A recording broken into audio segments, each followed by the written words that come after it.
Salut à tous et bienvenue dans cette nouvelle vidéo de Teach où aujourd'hui on est accompagné de Anne Zeni qui est une vraiment bonne ostéopathe en France et massothérapeute sur Genève.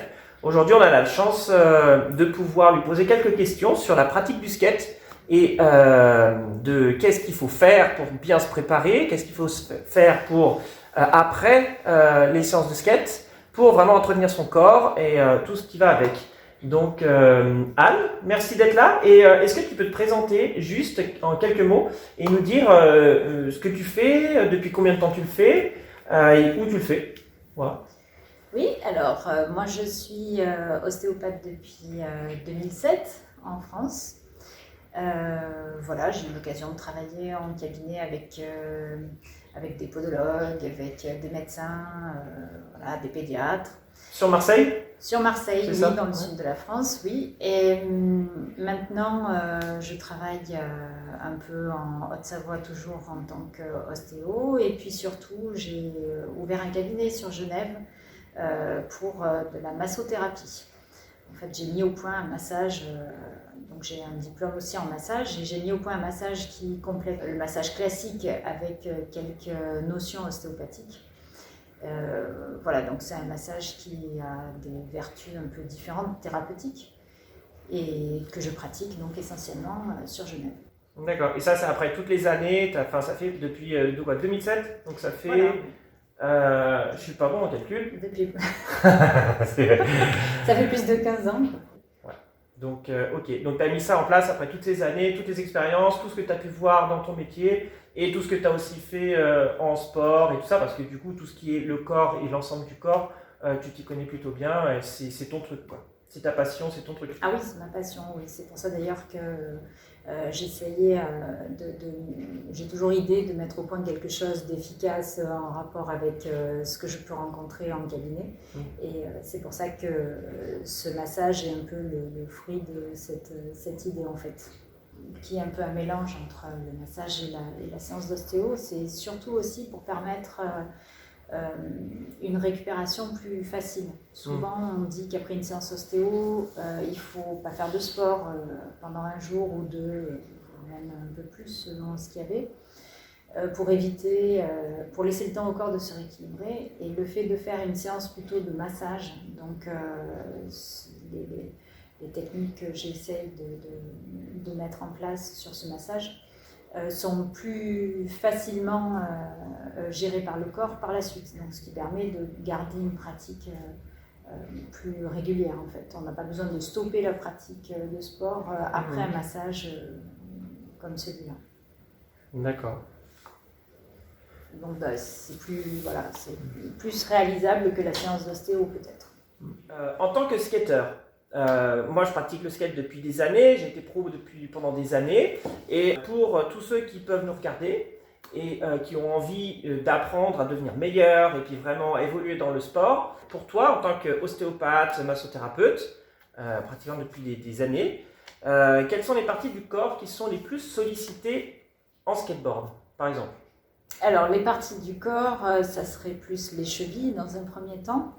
Après les jambes, parce qu'il faut avoir de la force dans les jambes, et le dos, parce que ça crée quand même un déséquilibre, on tourne avec les épaules, donc du coup il faut quand même entraîner un mouvement à partir du haut du corps, donc le dos doit bien avoir la capacité de s'adapter au mouvement. Quelle est la meilleure préparation à faire pour la pratique du skate du coup? Alors selon moi, d'abord il faut renforcer les chevilles, donc en faisant peut-être par exemple des exercices sur les plateformes de proprioception qu'on peut trouver dans n'importe quel magasin de sport pour renforcer les muscles au niveau de la cheville et protéger l'articulation. Faire du renforcement musculaire un peu ciblé, type gainage pour les jambes, pour le dos, pour les abdos, de façon à tenir aussi le dos, à tenir une bonne posture. Après, en plus du gainage, c'est bien de faire travailler un petit peu le cardio. Donc, pour éviter de sursolliciter les articulations, peut-être que des exercices sur un vélo d'appartement comme ça se fait maintenant en salle de sport, c'est-à-dire des exercices cardio comme du hit sur un vélo, ce genre de choses. Ça, c'est intéressant pour gagner un petit peu en endurance, en souffle. Surtout du vélo? Ou pas de course à pied ou des trucs, enfin, qu'est-ce que tu conseilles toi? Les sessions de course à pied, il faut qu'elles soient relativement courtes pour éviter d'entraîner. Lorsqu'on fait beaucoup de course à pied, on a tendance à avoir quand même des tendinites un petit peu au niveau des genoux, donc ça sollicite beaucoup les articulations des jambes, et puis ça demande pas mal d'amorti. Donc pour éviter de sursolliciter les articulations qui sont déjà un peu malmenées en skate, surtout quand il y a tout ce qui est proprioception comme j'ai dit tout à l'heure, puis il y a aussi lors des chutes, tout ça on peut quand même se faire s'abîmer les articulations. Pour éviter d'en rajouter, en fait, le fait d'être sur un vélo, c'est un peu plus souple pour les membres inférieurs. Ah ouais, c'est vrai que j'ai mal aux genoux, moi, quand je cours trop. Ça me fait mal aux genoux, aux articulations, et du coup, c'est pour ça ça fait trop de choc, c'est voilà, trop de mouvement. Tandis que sur un vélo, d'ailleurs, on utilise le vélo lorsqu'on fait des opérations au niveau des genoux. On utilise le vélo pour rééducation. Donc, au niveau vélo, on a moins de risque de se faire mal. Ah ouais. C'est bien de faire des échauffements pour éviter de se faire des claquages. Donc faire un échauffement avant de la pratique du skate, bouger un petit peu les articulations principales et puis faire un tout petit peu de course, même sur place, ou faire quelques mouvements. Voilà. Et après, surtout des étirements. Des étirements juste après la séance de sport, ça reste un peu controversé. Surtout maintenant, il y a beaucoup de kinés qui disent que ça ne sert à rien. Et tu parlais de faire du gainage pour pouvoir se préparer en skate. Du coup, pour les gens qui regardent, c'est quoi le gainage? Ou qu'est-ce qu'on peut faire pour faire du gainage? Alors, le gainage, il va être surtout important au niveau des jambes et du dos et des abdos, comme on a dit. Donc, au niveau des jambes, c'est rester, par exemple, en position de squat, mais en étant statique. Donc, de tenir en contractant, en se mettant en position, puis en contractant vraiment tous les muscles que ça sollicite sur quelques secondes, voilà, parce qu'en général, on ne tient pas longtemps. Et puis ensuite des exercices comme la planche, qui est un exercice assez connu, qui permet de renforcer là, à peu près tous les muscles sont sollicités. Si elle est bien faite, il faut vraiment gainer tous les muscles. Le but du gainage, c'est d'entretenir une posture équilibrée, de solliciter les muscles profonds plutôt, et pour garder une certaine posture. Voilà, toujours de façon à ne pas se faire mal. C'est comme du pilates, comme les danseurs faisaient. C'est le principe du pilate, qui n'est pas forcément de la danse, mais c'est le principe du pilate, c'est le renforcement des muscles profonds. Ok, je croyais que le pilate, ça venait de la danse. Un certain style de pilate est inspiré parfois de mouvements de danse, parce que c'est plutôt... ça permet d'avoir des muscles longs, effilés, mais c'est pas de la danse. Après la pratique du skate, qu'est-ce que toi tu conseillerais pour un skateur qui doit entretenir son corps après la pratique du skate? Mais comme après toutes les pratiques de sport, c'est bien de faire des étirements. Les étirements, ils vont servir à avoir des muscles qui ont autant la capacité de se contracter que de se relâcher. C'est bien de les faire tout de suite après l'entraînement, de faire un petit temps d'étirement pour... alors ça va être surtout pour apporter un confort et pour ne pas rester sur une contracture, ou ce qui peut arriver selon si on fait un faux mouvement en faisant la pratique. Mais ça reste assez controversé par certains kinés, par la majorité des kinés. C'est un petit peu la mode du moment de dire que l'étirement après le sport, ça ne sert à rien. Bon, moi je pense qu'il y a quand même une utilité, comme je disais, pour stopper un peu l'effort au niveau de tous les muscles, parce qu'on n'a pas toujours conscience exactement des contractures qu'on peut avoir. Après, c'est par contre très intéressant, ça c'est sûr, de faire à distance une séance d'étirement, qui peut être plus globale et plus longue. Par exemple, de faire, comme si on faisait une séance de sport, de faire 30 minutes d'étirement à distance, donc un jour après, 2 jours après, peu importe. Voilà, de façon plus globale, en partant vraiment des chevilles et puis en remontant jusqu'au sommet de la tête, en étirant bien tout le corps. C'est bien aussi de boire beaucoup d'eau, ça c'est un principe que tout le monde connaît, mais ça reste une vérité absolue, ça permet d'éliminer toutes les toxines et puis de bien drainer aussi au niveau de la circulation, de bien drainer tout ce qui a pu être déchet au niveau des muscles. Voilà, après... Et quelqu'un qui fait du skate tous les jours, par exemple, tu dis qu'il faut qu'il fasse des étirements 2-3 jours après, mais par exemple, quelqu'un qui fait du skate tous les jours, tu dirais plus après le skate, c'est bien en faire un petit peu, et puis ensuite plus le soir, par exemple, pour se préparer pour le lendemain? Non, alors pas forcément tous les soirs, d'en faire un petit peu après la session, et puis par exemple de garder 2 jours dans la semaine où cette personne prend une demi-heure vraiment pour faire comme si elle faisait une séance de sport, mais faire que des étirements, en faisant toujours attention à la respiration. Ça, c'est très important, le fait de bien respirer par le ventre, ça permet de détendre et puis de faire marcher le corps dans sa physiologie. Donc là, on a parlé de ce qu'il fallait faire avant et après la pratique du skate, mais si toi, tu devais dire à un skateur ce qu'il devait éviter de faire, qu'est-ce que tu lui dirais? Par exemple, à moi. Qu'est-ce que tu me dirais d'éviter de faire? Alors, comme pour tous les sports aussi, le fait d'avoir une hygiène de vie correcte, donc faire attention à ce qu'on mange, pas trop abuser des choses qui peuvent des bonnes choses encrasser le corps, comme les bonnes choses, il faut que ça reste très occasionnel, pas question de se priver, c'est pas bien non plus, mais que ça reste occasionnel, donc faire attention toujours au sucre, voilà, aux choses un petit peu compliquées au niveau santé, donc alcool, sucre, graisse à outrance, voilà, malbouffe, quoi. Après, je pense que ce qui est important, c'est de ne pas négliger ses blessures. Souvent, lorsqu'on est passionné par la pratique d'un sport, on a tendance à oublier un peu ses blessures, à passer au-delà pour pouvoir encore aller s'entraîner et s'amuser. Et je pense qu'il faut faire vraiment attention à ça. Notamment, même si on n'en ressent pas le besoin, même sans entorse ou quoi, c'est bien de faire de temps en temps une séance d'ostéo aussi, pour rééquilibrer un petit peu. Eh bien, en toi, c'est quoi qui est bien dans le fait de faire régulièrement des séances d'ostéo ou de massothérapie, comme toi tu peux voir régulièrement des sportifs dans ton cabinet? Pourquoi est-ce que c'est si bien de régulièrement faire? Pour équilibrer, pour enlever les plus grosses tensions et équilibrer tous les systèmes, que ce soit musculaire, osseux, ligamentaire.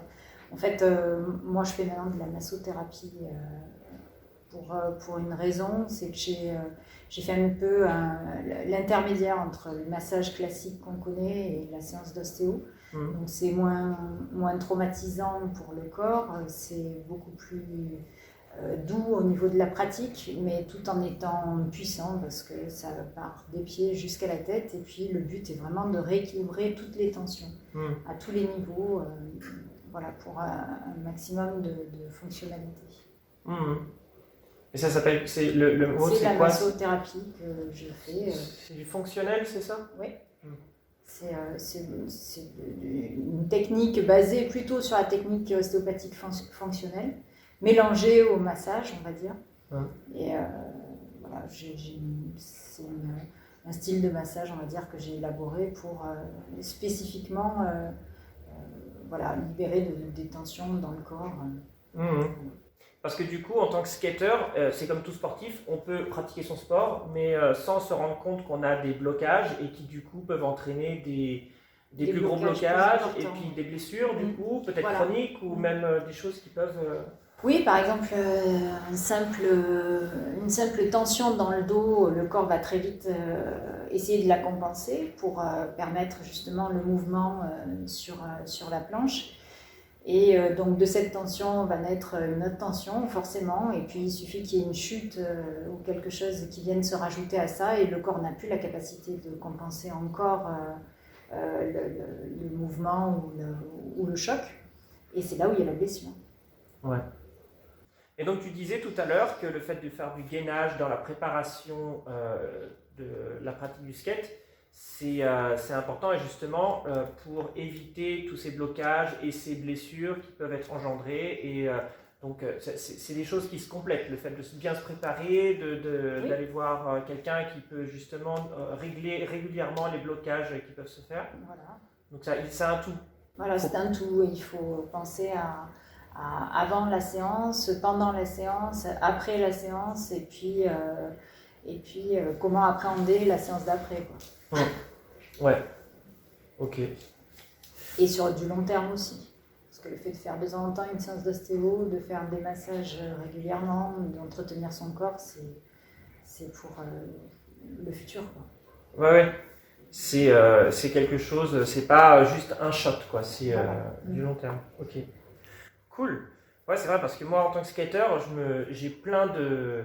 Enfin, il y a plein de fois où je me suis blessé et c'était peut-être aussi dû à certains blocages qui se sont engendrés les uns après les autres et qui, du coup, a généré une tension plus grosse.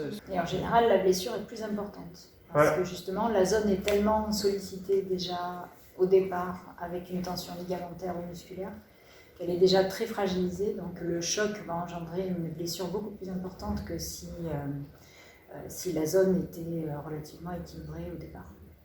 C'est comme tirer sur un fil, plus on tire dessus, un jour il y a une blessure qui arrive et qui pète le fil. Voilà.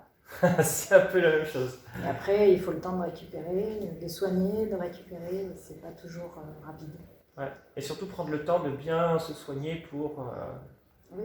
Voilà, sinon après c'est le chat qui se mord la queue et ça n'arrête pas d'engendrer des... Ah oui, parce qu'une zone qui est vraiment abîmée, pour la faire récupérer, c'est beaucoup plus compliqué qu'une simple entorse sur une cheville qui est relativement saine. Au plus la structure est abîmée, endommagée, au plus la récupération va être difficile. Et oui. Comme tu disais, c'est boire de l'eau, bien manger sainement, avoir une vie saine, parce que sinon en tant que sportif, c'est sûr que celui qui, comme tu dis, va manger de la malbouffe, boire une qualité de vie qui ne fait pas attention à son corps, qui n'est pas très sain, ça va engendrer encore plus de blessures sur le... Il faut prendre ça comme un tout. Puis d'ailleurs, c'est bien comme ça que tu fais toi dans ta technique, c'est vraiment tu prends le corps dans son ensemble et tu segmentes pas les choses pour juste gérer quelques effets qui peuvent apparaître. Tu prends vraiment les choses dans leur globalité. Dans leur globalité et pas que de façon symptomatique. C'est-à-dire qu'effectivement, je vais élaborer un massage qui va, même si quelqu'un a mal au dos, qui va prendre en considération les pieds, les jambes, tout le système musculaire qui a pu engendrer ça ou découler de cette tension dans le dos. Et parce qu'on peut avoir mal à l'épaule, mais ça vient du pied. Voilà, ça c'est un peu l'idée de l'ostéopathe. Ça va comme ça. Ça c'est un peu l'idée de l'ostéopathe, mais voilà, après ça s'adresse à toutes les thérapies manuelles en fait. Ouais. Ok. Bon bah cool. Ah bah merci, super. Bah, en tout cas, si les gens veulent te voir à ton cabinet, c'est donc à Genève. Alors si c'est pour une séance d'ostéopathie, ça sera plutôt en France, plutôt la région de Savoie. Et puis si c'est pour ce fameux massage, massothérapie, et là par contre j'ai un cabinet sur Genève où je fais essentiellement ça. Et d'ailleurs c'est un massage que toi tu as mis en place vraiment à toi. C'est ça. Tu mélanges les techniques et où c'est vraiment... Un mélange de techniques mais qui reste un massage vraiment. Et voilà, et ça c'est une pratique que je fais exclusivement dans mon cabinet à Genève. Ah ouais, ok. Donc voilà. Bon, en tout cas, on mettra le lien dans la description, sous la vidéo, pour que vous puissiez peut-être aussi voir les conseils de Anne et puis aller la voir pour des symptômes que vous pouvez avoir. C'est important de prendre soin de son corps. En tout cas, merci d'avoir regardé la vidéo. Likez la vidéo, laissez un commentaire. Abonnez-vous à la chaîne. En tout cas, on sortira d'autres vidéos, que ce soit avec Anne pour lui reposer d'autres questions ou même avec d'autres personnes. Des interviews qui pourront vous aider à devenir meilleur, prendre soin de votre corps et de votre santé en général, le mental, le corps, tout. Voilà. En tout cas, à la prochaine et surtout, bon skate. Ciao. Merci Anne. Merci à toi.